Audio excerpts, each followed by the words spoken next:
Showtime Sean Porter. Please check out Jay Calderon Boxing Talk on YouTube. God bless you.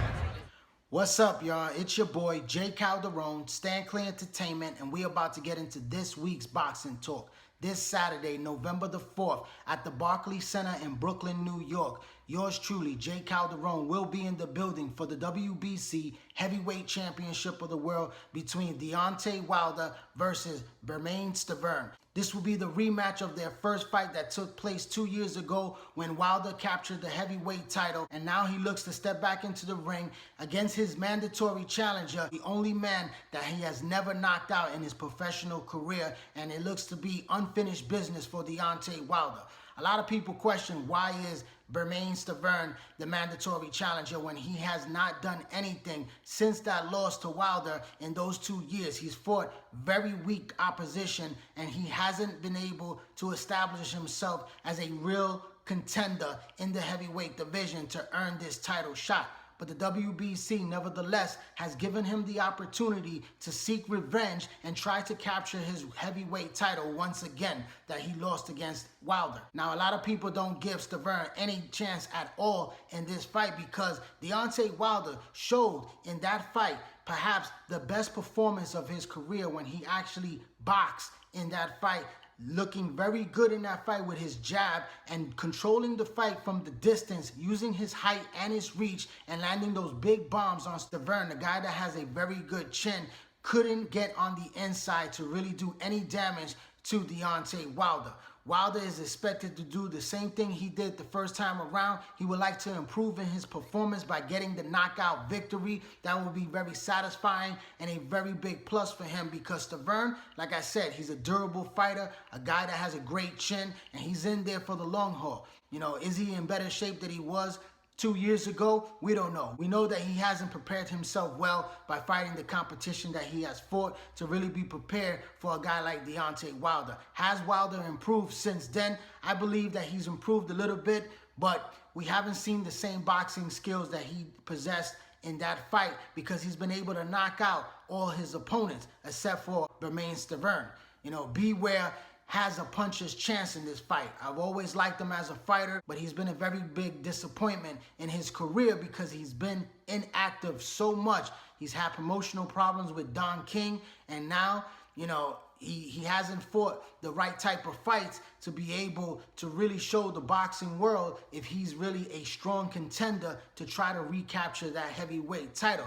But we're going to see on Saturday night if B-Ware is going to come to shock the world and derail the plans for Deontay Wilder to take on Anthony Joshua next year, because that's the fight that the fight fans want to see. You know, these guys are fighting men that really no one wants to see, but they have to take care of that mandatory in order to keep their titles and put themselves in a position for the big fights. And Deontay Wilder shouldn't have any trouble winning another unanimous 12-round decision because this is a tough guy. This is a guy that has a great chin, and I believe he could walk through the biggest punches that Deontay Wilder could deliver. And if he can land one of his big shots, you never know. This is the heavyweight division. We've seen guys like Lennox Lewis, a dominant heavyweight, get knocked out against Nassim Rockman, and a lot of people didn't think that Rockman would win that fight, and he shocked the world in that fight. So, you know, in boxing, you never know. Anybody could get caught at any time, and it could change the whole fight around. So we have to wait and see how this fight plays out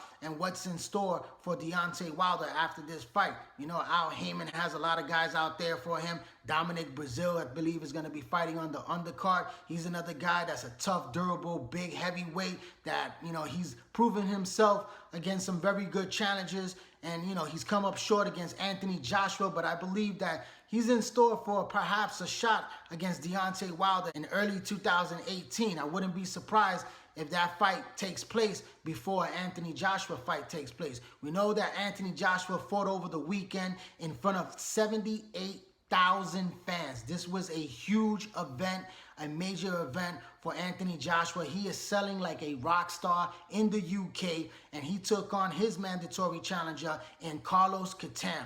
Takam, like I said, he would be a durable fighter. He went in there very game, showed that great chin. He got knocked down early in the fight, but he got back up and he fought hard. He stood in the pocket and he brought the fight to Anthony Joshua. He was landing some good shots, but Joshua, who came in a career high of 254 pounds, the most he's ever weighed for a fight, you know, he looked a little bit slow in this fight. He didn't let off his shots as quick as he usually does, and he was able to miss quite a few punches because Takam was able to slip some shots here and there and land some of his own, especially the jab, which bloodied the nose of Joshua earlier in the fight.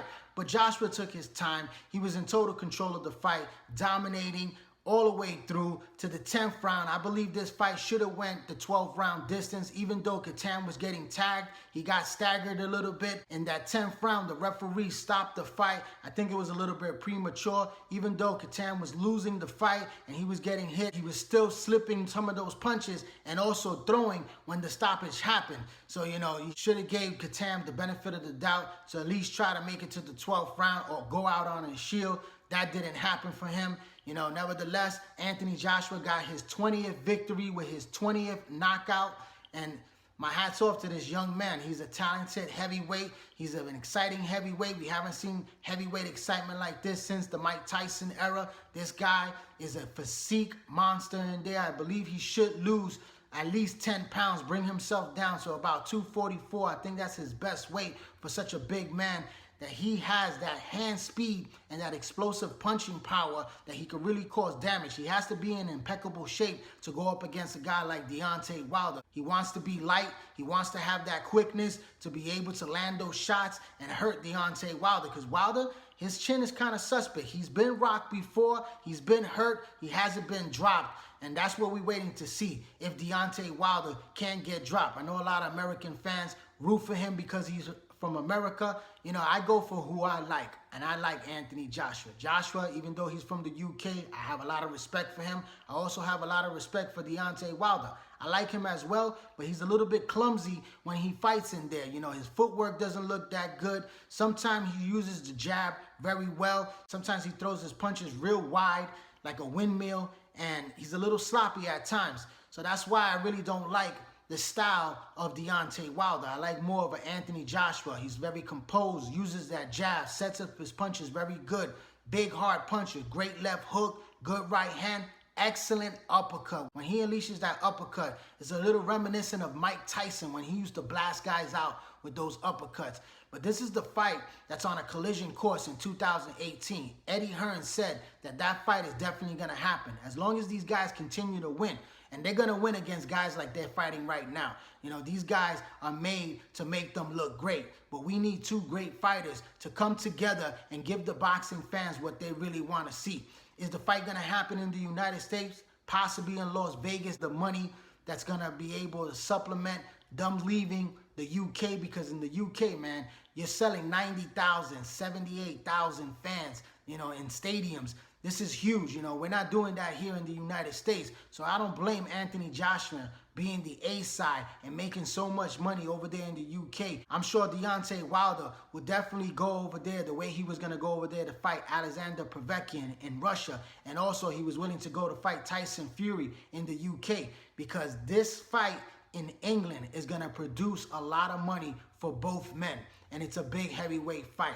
You could put this on pay-per-view, and I believe that it's a pay-per-view worthy type of fight, because they're the two best heavyweights. They're both young. They're both undefeated. They're both knockout punchers, and boxing fans love knockouts. And we want to see these guys get into the ring. But who's next for Anthony Joshua? You know, he took care of his mandatory. He might possibly have another mandatory now that Luis Ortiz is out of the picture. He tested for illegal banned substance. That's why he didn't get to fight Deontay Wilder. We have Anthony Joshua cleared to probably take a voluntary defense. Perhaps somebody like a rematch against Dillian Whyte, which will sell in the UK. But Dillian Whyte didn't put on a great performance on the undercard. He looked a little lackluster in that performance win. But he's in line as a WBC top contender to get a shot at Deontay Wilder. That's a fight that they're trying to push to try to sell him to the UK public.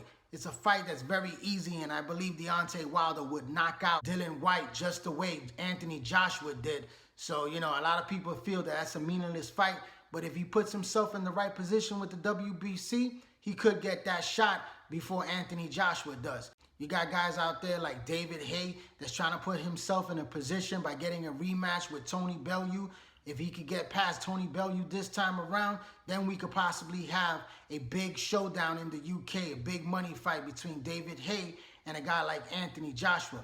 So, you know, we just got to keep on appreciating these guys and seeing them perform and giving us thrilling knockouts, because these are big guys, and these guys put men to sleep. And you got to appreciate that as a boxing fan. Knockouts, I love knockouts, and I can't wait to see these guys fight. It's going to be one of the biggest fights of the year once these guys lock horns. Where's it going to take place? Who knows? Who cares? As long as it takes place, we're definitely going to be tuning in. HBO or Showtime is going to buy this fight, and we're going to be able to enjoy it. So sit back and enjoy the ride, because we could be seeing one of the great heavyweights of the next generation. It could be either Deontay Wilder or it could be Anthony Joshua. But that's my final take on the fight that took place this past weekend and the upcoming fight. I look forward to going to New York, seeing everyone there, trying to get some exclusive interviews. I'd like to thank everyone for tuning into this video right here, J. Calderon Boxing Talk on YouTube. Please subscribe to this YouTube channel. Hit that little red subscribe button. Put your email information in so you get all my notifications once I drop a new video. Also, hit that like button, hit that share button, make comments, and follow me on Instagram and on Twitter, and join the Facebook boxing group page, all under the same name, J. Calderon Boxing Talk. I'm J. Calderon, Stan Clay Entertainment. Thanks for your support. Keep watching, and please subscribe.